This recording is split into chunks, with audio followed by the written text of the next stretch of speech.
एक बार फिर से प्रभु यीशु मसीह के नाम में सबको प्यार सलाम जय मसीह की। आज के दिन में हम परमेश्वर के वचन से एक बहुत ही महत्वपूर्ण भजन को पढ़ रहे हैं और भजन संहिता 119 जो कि परमेश्वर की व्यवस्था में मनन करने के लिए प्रेरित करता है। और ये बहुत ही सुंदर भजन है और इसके अंदर वो बातें हैं जिन बातों को कभी हम ध्यान नहीं देते। मूल इब्रानी भाषा के जो 22 अक्षर हैं, जो अल्फ़ाबेट हैं, उन पर इस पूरे भजन को केंद्रित किया है। और देखेंगे आप इसको पार्ट में। और इस भजन की एक और विशेषता है कि हर एक पार्ट के अंदर 8 पद दिए गए हैं। आप अगर न इसको गौर से पढ़ेंगे तो मालूम चलेगा कि हर पार्ट में जब आप स्टार्टिंग करते हैं, जब शुरुआत में देखते हैं आलेफ बेथ, तो इस तरीके से गिमेल दाल्त हे का बाव, इन सब जो अल्फ़ाबेट हैं जो इब्रानी के हैं, इनको जब आप गौर से पढ़ते हैं तो मालूम चला कि इन सब के लिए एक 8-8 का पैरा ना बना करके हर लेटर हर अक्षर पर इसको रखा है पूरे भजन संहिता 119 के अंदर। और जैसा कि मैं पिछले दिनों है ना बहुत सारे नंबरों पर बात कर रहा था, तो नंबरों का जिक्र क्यों करता हूँ उसका एक ख़ास वजह है कि यहाँ पर अगर कुछ रखा है तो इसका कोई ना कोई तो मीनिंग होगा। जैसा कि मैंने बताया था कि 8 जो पद यहाँ पर दिए हैं एक नई शुरुआत के लिए है, एक नई शुरुआत को इंडिकेट करता है बाइबल का 8 अंक। तो मैं यहाँ पर आज 97 जो कि मेम शब्द से, मेम अक्षर से है ना शुरू होता है, और यहाँ पर 97 से 104 तक 97 से 104 तक हम लोग इसको देखेंगे। यहाँ पर लिखा है जो कि व्यवस्था के विषय में है, क्योंकि ये पूरा भजन जो है परमेश्वर की व्यवस्था पर केंद्रित है और पूरी व्यवस्था को हमें कैसे समझना है और किस तरीके से हमें उस पर चिंतन मनन करना चाहिए, इसके विषय में यहाँ पर आपको देखने के लिए मिलता है। ये भजनकार कहता है, जिसने भी इस भजन को लिखा है उसको समझे, आहा मैं तेरी व्यवस्था से कितनी प्रीति रखता हूँ, दिन भर मेरा ध्यान उसी पर लगा रहता है। ये एक महत्वपूर्ण बात है कि ये जो परमेश्वर का जन है, परमेश्वर का भक्त है, वो दिन भर उसकी व्यवस्था पर ध्यान करता है और व्यवस्था से प्रीति रखता है, यानी प्रेम करता है। किससे? व्यवस्था से। हम लोगों का जो प्रेम है सांसारिक प्रेम है, हम है ना एक दूसरे से प्रेम करते हैं। सांसारिक प्रेम है ना ज़रूरी होता है क्योंकि हमें संसार में रहना है। माता पिता का प्रेम, भाई बहन का प्रेम, पति पत्नी का प्रेम, और ये अजीज रिश्तेदार मित्रों से प्रेम, यानी ये प्रेम तो ज़रूरी है क्योंकि प्रेम परमेश्वर का ही एक स्वरूप है, उसको हमें करना चाहिए। लेकिन यहाँ पर सबसे ज़्यादा जो महत्वपूर्ण बात है वो ये है कि वो भजनकार ये समझाने की कोशिश कर रही है, बताने की कोशिश कर रहे हैं कि उसकी जो व्यवस्था है उससे प्रेम करना जरूरी है, वो व्यवस्था जो परमेश्वर ने दी है। अब यहाँ पर बहुत सारे जो मेरे प्रिय लोग हैं, जो है ना पासवान हो सकते हैं, ले लीडर हो सकते हैं, लीडर्स हो सकते हैं, इवेंजलिस्ट हो सकते हैं, बड़े मिनिस्टर हो सकते हैं, बड़े विश्वासी हो सकते हैं, वो सब कहेंगे व्यवस्था के श्राप से तो हमें छुटकारा मिल गया क्योंकि व्यवस्था हमारे लिए नहीं है। तो मैं आपको यहाँ पर थोड़ा सा बता दूं कि परमेश्वर ने कभी भी किसी व्यवस्था को ख़त्म नहीं किया है, केवल एक व्यवस्था को छोड़ करके। और वो व्यवस्था ये थी कि जब कोई व्यक्ति पाप करे तो उसके पापों के बलिदान, पापों के क्षमा के लिए उसको मेमना या कोई भी है ना पंडुक या कबूतर या कुछ ना कुछ है ना बलिदान करना होता था, और बिना बलिदान किए उसके पापों की क्षमा नहीं होती थी। और यीशु मसीह ने एक बार पाप अपने आप को बलिदान करके उस व्यवस्था को ख़त्म किया। बाकी सारी व्यवस्था जैसी है वैसे की वैसी है, उस व्यवस्था में कोई भी परिवर्तन नहीं हुआ है। अगर है ना व्यवस्था को हम देखें तो पहले से ज़्यादा कहीं कड़ा हो गई है, हम ना उसको समझ ही नहीं पा रहे हैं। लेकिन जब है ना इस बात को पढ़ रहे व्यवस्था की बात करते हैं तो मैं बहुत सारे पास जो प्रचारक हैं उनसे उनकी बात करता हूं तो वो लोग है ना कहते हैं कि नहीं, अरे हम तो है ना व्यवस्था के अधीन नहीं है। तो मैं सही बात है, व्यवस्था के अधीन नहीं है, लेकिन जब प्रचार करते हैं तो वही बात करते हैं। यहोशू 1:8 को कोट करके कहते हैं व्यवस्था की ये पुस्तक तेरे चित्त से कभी ना उतरने पाए। तो परमेश्वर दुचित्ते लोगों से क्या करता है, वैर करता है। यानी कि एक तरफ है ना आप वही बात बोल रहे हैं और दूसरी तरफ आप उस चीज को निग्लेक्ट कर रहे हैं। इसका मतलब परमेश्वर के वचन को ही खत्म कर रहे हैं और अपने आप को है ना परमेश्वर की दृष्टि में तुच्छ गिनवाने की कतार में आप खड़े हो गए हैं। ये सब नहीं होना चाहिए, क्योंकि व्यवस्था तो व्यवस्था है, व्यवस्था परमेश्वर ने दी है। और यीशु मसीह कहते हैं कि जब तक ये आकाश और पृथ्वी टल ना जाए तब तक व्यवस्था का एक बिंदु भी ना टलेगा। इसका मतलब है कि व्यवस्था बहुत महत्वपूर्ण है। जो व्यवस्था है क्या है ना, अगर मान लीजिए व्यवस्था खत्म कर दी तो व्यवस्था खत्म करने के का मतलब ये है कि पहले हम है ना पाप करते थे तो हमें उसका दंड मिलता था और अब हम पाप करेंगे तो हमें दंड नहीं मिलेगा, ऐसा नहीं है। पहले अगर हत्या होती थी तो है ना उसका दंड मिलता था, आज भी हत्या होती है तो उसका दंड मिलता है। अगर पहले झूठ की है ना झूठ का दंड था तो आज भी झूठ का दंड है। ये नहीं है कि व्यवस्था यीशु मसीह ने आकर के बिल्कुल बदल दी है, ऐसा कुछ नहीं हुआ है, केवल एक व्यवस्था। लेकिन व्यवस्था से प्रीति रखना है हमें, है ना, क्या प्रीति रखना है, हमें किस तरीके के व्यवहार को रखना है, ये सब हमें दिन भर ध्यान उसी पर लगा रहता है। यानी कि हमारा ध्यान उस व्यवस्था पर लगे होना चाहिए कि कहीं मैं ये काम करूं और इसका प्रतिफल मुझे अच्छा मिलेगा या बुरा मिलेगा, उस पर मनन करना चाहिए। तेरी आज्ञाएं मुझे 98 पद कहता है, तेरी आज्ञाएं मुझे अपने शत्रुओं से अधिक बुद्धिमान बनाती हैं। अब यहाँ पर हम परमेश्वर की आज्ञा का तो उल्लंघन करने वाले लोग ठहर जाते हैं। हम है ना परमेश्वर कुछ कहते हैं और हम कुछ करते हैं। परमेश्वर ने कुछ है ना वो बोला है और हम उसको अपने शब्दों में अपने तरीके से कुछ और तरीके से बयान कर देते हैं। लेकिन जो लोग परमेश्वर से ना प्रेम करते हैं, परमेश्वर की आज्ञाओं से प्रेम करते हैं, तो वो लोग अपने शत्रुओं से, यानी कि जो उसके उनके मनुष्य के विरुद्ध जो प्लानिंग करते हैं, उनसे भी अधिक बुद्धिमान हो जाते हैं। क्योंकि परमेश्वर की आज्ञा को मानना बुद्धि का विकास करना है। क्योंकि जैसे जैसे आप परमेश्वर की आज्ञा का पालन करते चले जाएंगे वैसे वैसे आपकी बुद्धि का विकास होगा और परमेश्वर आपको दूसरे लोगों से ज़्यादा बुद्धिमान बना देगा, क्योंकि वे सदा मेरे साथ रहती हैं। मतलब वहाँ पर लिखा है बुद्धिमान बनाती है क्योंकि वे सदा मेरे साथ रहती हैं। यानी कि जो आज्ञाएं हैं परमेश्वर की आज्ञा, अब परमेश्वर की आज्ञाएं क्या हैं ये यहाँ पर इस वीडियो के अंदर मैं नहीं बताना चाहूँगा क्योंकि लंबा होगा, इसलिए आप पढ़ सकते हैं, आप जान सकते हैं परमेश्वर की आज्ञाएं क्या हैं। उन आज्ञाओं पर हम कितना ना मनन करते हैं, कितना चिंतन करते हैं। फिर कहेंगे कि परमेश्वर की 10 आज्ञाएं तो ना भाई वो तो ना पुराने नियम में है, हमारे लिए नहीं है। तो आपके लिए जो 2 आज्ञाएं, उन 2 आज्ञाओं को ही फॉलो कर लें। आप है ना मालूम चलेगा कि वो 2 आज्ञाएं उन 10 आज्ञाओं से कहीं ज़्यादा ना कड़ी हैं। उन 2 आज्ञाओं को आप है ना पूरी तरीके से फॉलो कर पा रहे हैं तो मैं समझता हूँ कि आपसे अच्छा कोई भी नहीं है। अगर नहीं कर पा रहे हैं तो निरंतर प्रयास करें ताकि आप लोग है ना उस की आज्ञा में बने रह सकें। तेरी आज्ञाएं मुझे अपने शत्रुओं से अधिक बुद्धिमान बनाती हैं क्योंकि वे सदा मेरे साथ रहती हैं। मैं अपने सब शिक्षकों से अधिक समझ रखता हूँ क्योंकि मेरा ध्यान तेरी चेतावनियों पर लगा रहता है।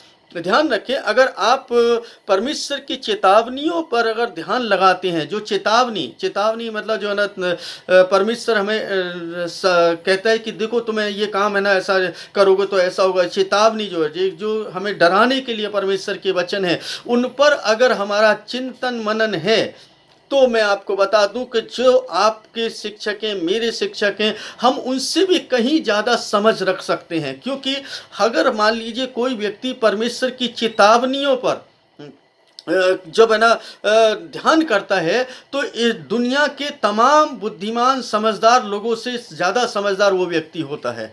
और बाइबल इस बात को स्पष्ट कहती है कि धनवान को ज़्यादा बुद्धिमान समझा जाता है, जबकि एक जो निम्न व्यक्ति है उसको है ना तुच्छ गिना जाता है। जबकि उससे कहीं ज़्यादा वो सवोपदेशक की पुस्तक को पढ़ेंगे तो आपको मालूम चल जाएगा। क्योंकि मनुष्य की मनोदशा ऐसी है, मनुष्य के विचार ऐसे, अगर कोई ज़्यादा धनवान व्यक्ति है तो वो ज़्यादा समझदार व्यक्ति है, ऐसा नहीं है। बाइबल है ना यहाँ पर कहीं ऐसा नहीं बताती, क्योंकि ऐसा अगर हो तो फिर है ना सारे सारे धनवान ही बुद्धिमान होंगे, बाकी और इतिहास उठा करके देख लें आप, इतिहास गवाह है कि जितने भी धनवान व्यक्ति हैं वो कभी बुद्धिमान नहीं गिने गए। वो जो मूर्ख समझे जाते थे उन लोगों ने कुछ करके दिखाया। मैं अभी पिछले दिनों है ना न्यूटन को पढ़ रहा था, और मैं उनकी जीवनी को पढ़ रहा था, उनके वो बाइबल में ना कैसे उन्होंने बाइबल पर कैसे उनका विश्वास था, और मैं उस पर एक दिन है ना मैं आपको बताऊंगा कि किस तरीके का उनका विचारधारा थी। गुरुत्वाकर्षण के जो फॉर्मूला है उसको है ना कैसे है ना उन्होंने है ना प्राप्त किया, और किस तरीके से उन्होंने बाइबल के ऊपर भी शोध किया। मैं उस बात को मैं पढ़ रहा था अभी 2-3 दिन पहले, तो मुझे है ना समझ आया कि हम लोग जिनको है ना मूर्ख समझते हैं इस दुनिया के अंदर, वो सबसे ज़्यादा बुद्धिमान होते हैं, क्योंकि वही इतिहास लिखते हैं। और जो लोग है ना धनवान होते हैं वो लोग है ना इतिहास नहीं लिखते, वो लोग तो है ना अपने पीछे एक है ना गंदगी को छोड़ करके जाते हैं। तो गंदगी है ना नहीं छोड़ना, बल्कि आपको एक खुशबू छोड़ करके जाना है, और आपको समझदार व्यक्ति बनना है, ताकि आपकी जो समझदारी से लोग है ना ज़्यादा आनंदित हो सकें। और वास्तव में यही है ना बाइबल का ना नियम है, बाइबल की यही है ना शिक्षा है, इसके अलावा और कोई शिक्षा हो ही नहीं सकती है। मैं अपने सब शिक्षकों से अधिक समझ रखता हूँ, क्योंकि मेरा ध्यान तेरी चेतावनियों पर लगा रहता है। वास्तव में अगर आप है ना परमेश्वर की चेतावनियों पर अगर अपना ध्यान लगाते हैं तो आपको लोग मूर्ख समझेंगे, बेवकूफ़ समझेंगे, आपको जाहिल समझेंगे, आपको कम पढ़ा लिखा समझेंगे, आप इस दुनिया के लायक नहीं होंगे, आप तो दुनिया में कहीं भी सर्वाइव करने के योग्य नहीं है। आपके ऊपर तमाम तोहमतें आपको लगा दी जाएंगी। क्यों? क्योंकि आप है ना इस संसार के सदृश से नहीं चल रहे ना, आप लोगों के सदृश से नहीं चल रहे। आपका जो ध्यान है परमेश्वर की चेतावनियों पर लगाएगा। अगर तुम ये काम, चेतावनी का मतलब अगर तुम ऐसा करोगे तो तुम्हारे साथ ऐसा होगा, अगर तुम ऐसा करोगे तो ऐसा होगा। ये चेतावनियां जब है ना परमेश्वर की आपके जहन के अंदर रहती हैं तो आप समझदार हो जाते हैं।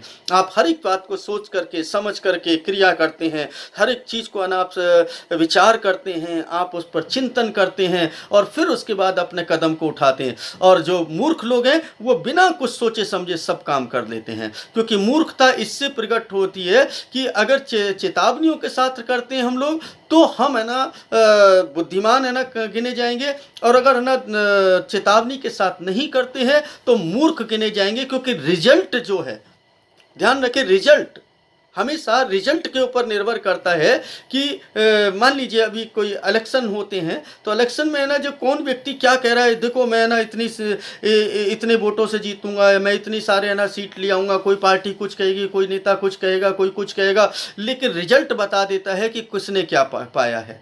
तो कहने का मतलब बड़े बड़े बोल तो सब लोग बोलते हैं, लेकिन वास्तविकता में यह है कि जब रिजल्ट आता है तब पता चलता है कि वह सच है या गलत है। तो उसी तरीके से जीवन में किया गया हर एक कार्य आपके रिजल्ट के ऊपर है ना निर्भर है कि जो कुछ भी कार्य कर रहे हैं उसका रिजल्ट क्या है। 0 है, इसका मतलब मूर्ख हैं हम लोग। अगर है ना उसका प्रतिफल कुछ मिल रहा है तो अवश्य हम लोग है ना समझदार व्यक्ति हैं, और समझदार व्यक्ति परमेश्वर की आज्ञाओं को, चेतावनियों को कभी भी अपने से अलग नहीं होने देता है, क्योंकि उसको मालूम है कि अगर मैं ये करूंगा तो इसका फल ये निकलेगा। इसलिए अपने परमेश्वर की चेतावनियों पर हमेशा ध्यान रखें। मैं बुजुर्गों से अधिक समझदार हूं, क्योंकि मैं तेरे उपदेशों को मानता हूं। यानी कि अगर मान लीजिए एक बुजुर्ग व्यक्ति है, एक उम्र दराज व्यक्ति है, और वो व्यक्ति तमाम वो बातें करता है जो सांसारिकता के हैं, और एक व्यक्ति वो है जो परमेश्वर के उपदेशों को मानता है, तो उस व्यक्ति से, उस उम्र दराज व्यक्ति से वो व्यक्ति कहीं ज़्यादा क्या है, समझदार है, क्योंकि उसको मालूम है कि क्या अच्छा है क्या बुरा है।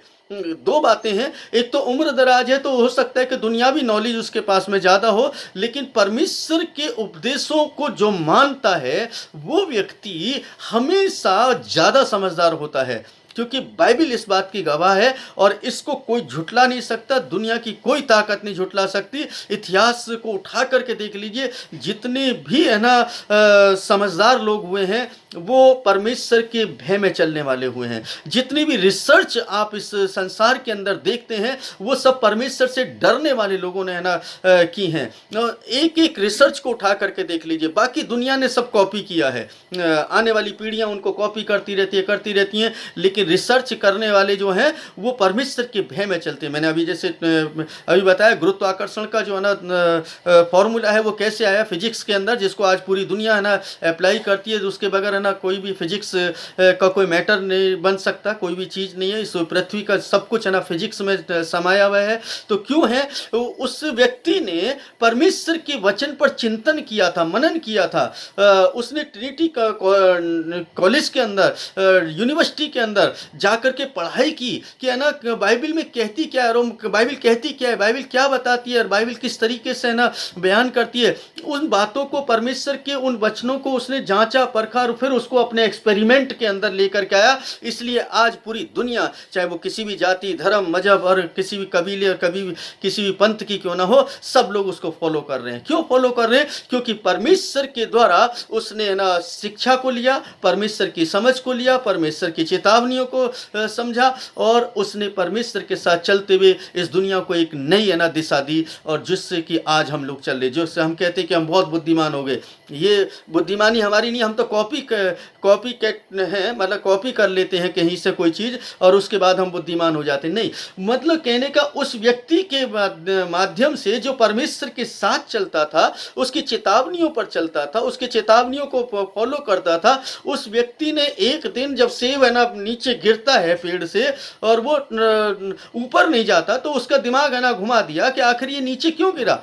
परमेश्वर ने उसको बुद्धि दी कि उस वक्त उस सेब को गिरते हुए देखे। उसने प्रक्रिया बचपन से देखी होगी, हो सकता है उसने दूसरे लोगों ने भी देखी होगी, सब ने देखी होगी, लेकिन वो किसी की नॉलेज में नहीं गया कि भाई पेड़ से तो फल नीचे गिरेगा ही गिरेगा, लेकिन किसी के पास नहीं गया। लेकिन जो परमेश्वर की खोज कर रहा था, परमेश्वर की समझ रख रहा था, परमेश्वर को जानना चाहता था, परमेश्वर के भेदों को समझना चाहता था, उसका दिमाग जो है, उसकी समझदारी परमेश्वर ने इतनी बढ़ा दी कि आखिर ये गिरता क्यों है, ऊपर क्यों नहीं जाता ये। तो उस दिन के बाद से परमेश्वर ने उसको एक और अधिक बुद्धि दी और उसने ना एक आइजैक न्यूटन आप पढ़ते हैं कि ना उसने साइंस को वो दिया, फिजिक्स को वो दिया जो किसी ने भी कभी नहीं दिया।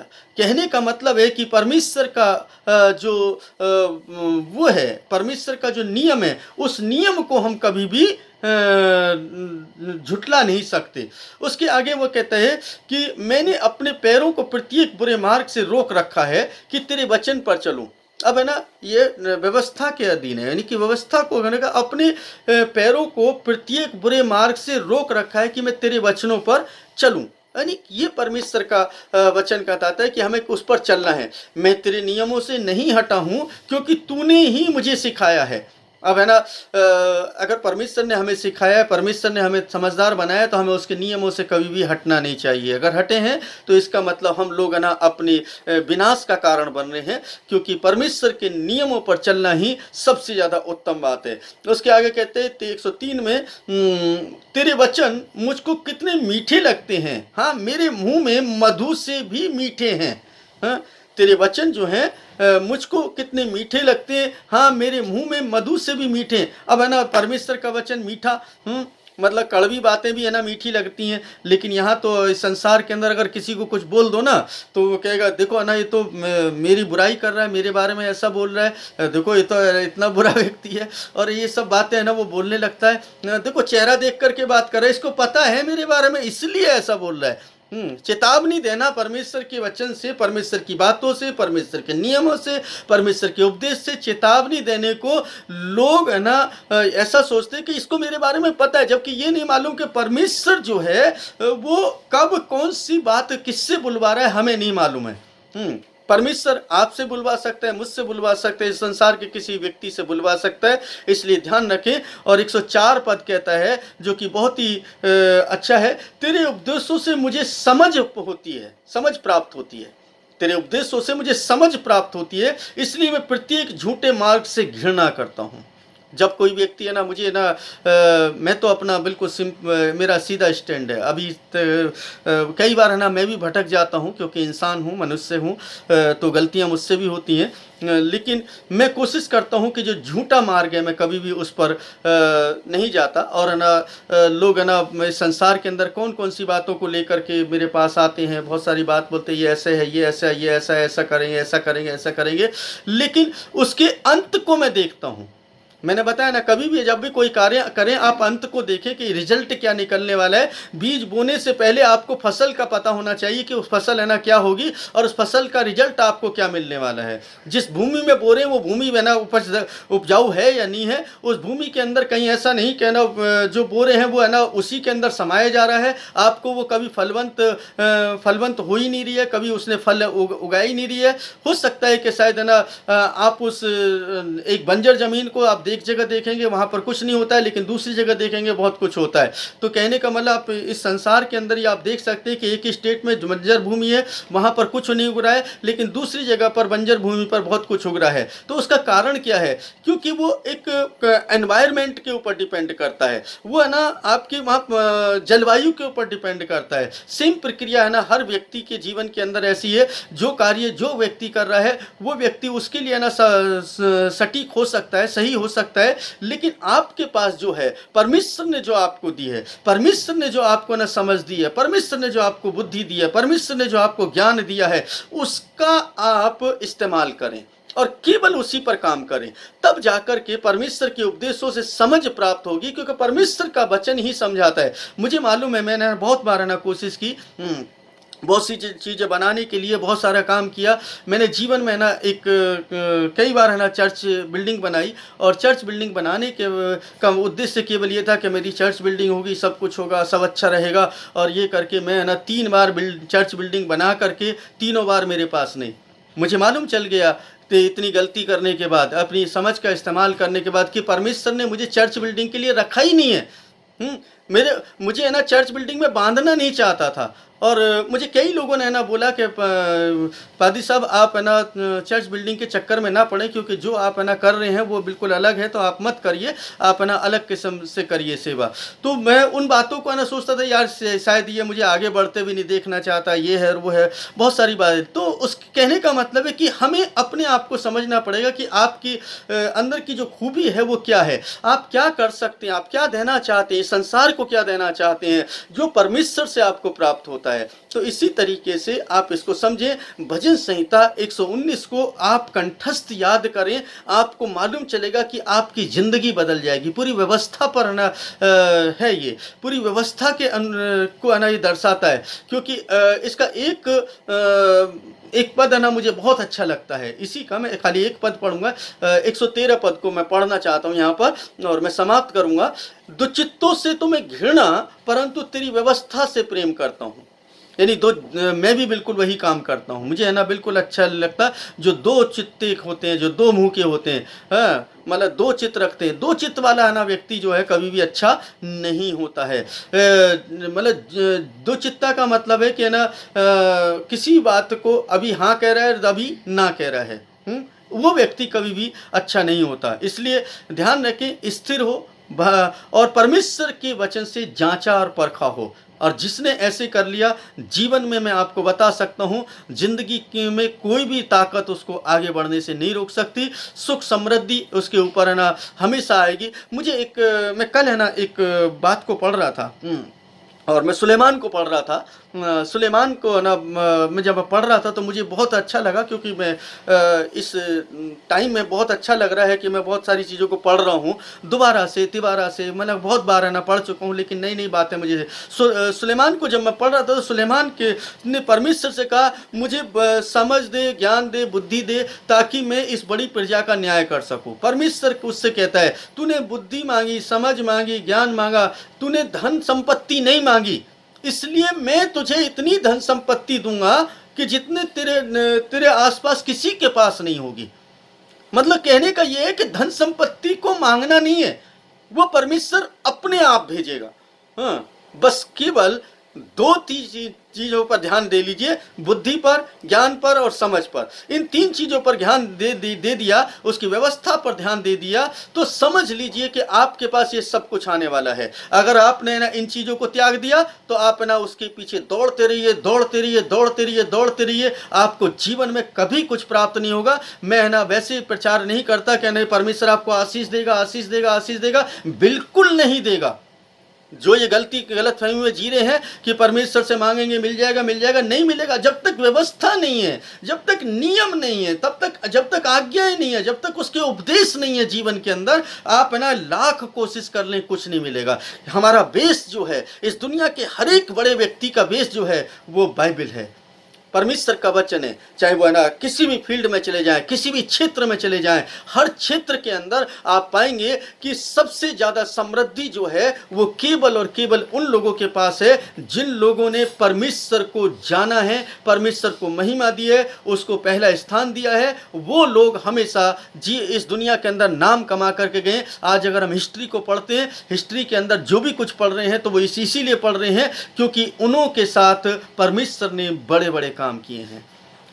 शायद हमारे साथ भी वो ऐसे बड़े काम कर सकता है, हमारे लिए भी वो बड़े काम कर सकता है, लेकिन कब करेगा? वो तब करेगा जब हम परमेश्वर की व्यवस्था को अपने चित्त में रखेंगे और उससे प्रेम करेंगे, हमारा ध्यान उसी पर लगा रहेगा और उसकी आज्ञाओं को ना हम मानेंगे और उनको अपने सदा साथ रखेंगे और उसकी चेतावनियों पर अपना मन लगाए रखेंगे, उसके साथ साथ उसके उपदेशों को मानेंगे और वचन पर चलेंगे।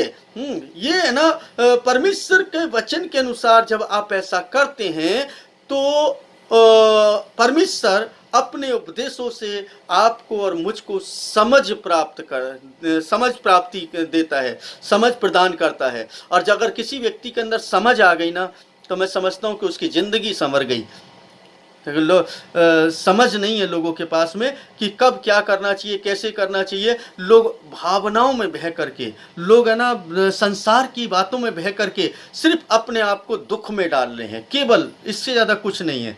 आप अगर आनंदित होना चाहते हैं तो केवल एक काम कर लीजिए, सिर्फ केवल एक काम, और वो काम है परमेश्वर से प्रेम करना, परमेश्वर की आज्ञाओं से प्रेम करना, परमेश्वर की व्यवस्था से प्रेम करना। 2 रास्ते, यीशु मसीह ने कहा 2 रास्ते हैं, ध्यान रखिए। एक रास्ता है चौड़ा रास्ता जिसमें भीड़ दौड़ी चली जा रही है, उस पर है ना विनाश की तरफ जा रहा है, वो विनाश की तरफ। हम यीशु मसीह के कहे हुए वचनों को भूल जाते हैं।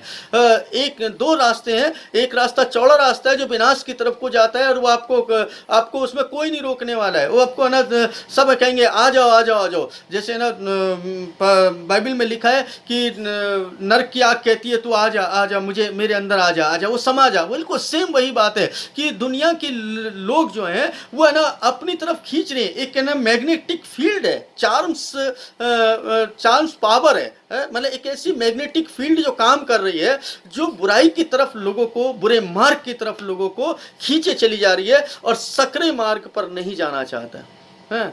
लोगों को आराम चाहिए, लोगों को सुकून चाहिए, लोगों को है ना तमाम है ना सुविधाएं चाहिए। इन सबके पीछे जब व्यक्ति भागता है तो यकीनन वो परमेश्वर के साथ कभी नहीं चल पाता है। लेकिन परमेश्वर के साथ चलता है तो ये सब चीज़ें उसके पीछे अपने आप आती हैं। दोनों का एक कॉम्बिनेशन है, हर चीज़ का एक कॉम्बिनेशन है। पा लेंगे लेकिन फिर वो स्थिर नहीं रहेगी। जो कुछ पा लिया हमने संसारिक अपनी ताकत से, ऐसा नहीं है। बेबीलोन को है ना, उसने बेबीलोन को देखें कि बेबीलोन की जो मीनार थी, उस वक्त निम्रोद ने है ना और उसके लोगों ने है ना मिल करके क्या किया, उस मीनार को बनाने लगे, अपनी ताकत से बनाने लगे। बना सकते हैं, कोई दिक्कत नहीं है, लेकिन स्थिर नहीं रहेगी, ये परमेश्वर के हाथों में है। परमेश्वर ना उसको स्थिर रहने देगा, नहीं रहने देगा, ये परमेश्वर। यानी सब कुछ अगर देखें तो कुल मिलाकर के एक ही जगह पर टिक जाते हैं। अगर परमेश्वर ने ठहराया है तो कोई रोक नहीं सकता है, अगर हमने ठहराया तो सब कुछ गड़बड़ हो जाएगा। परमेश्वर हम सभी को आशीष और बरकत दे। परमेश्वर के इस वचन पर आशीष हो। आप सबको शेयर कर सकते हैं और इसको ना दूसरे तक पहुंचाएं ताकि लोग भी आशीषित हो सकें। आमीन।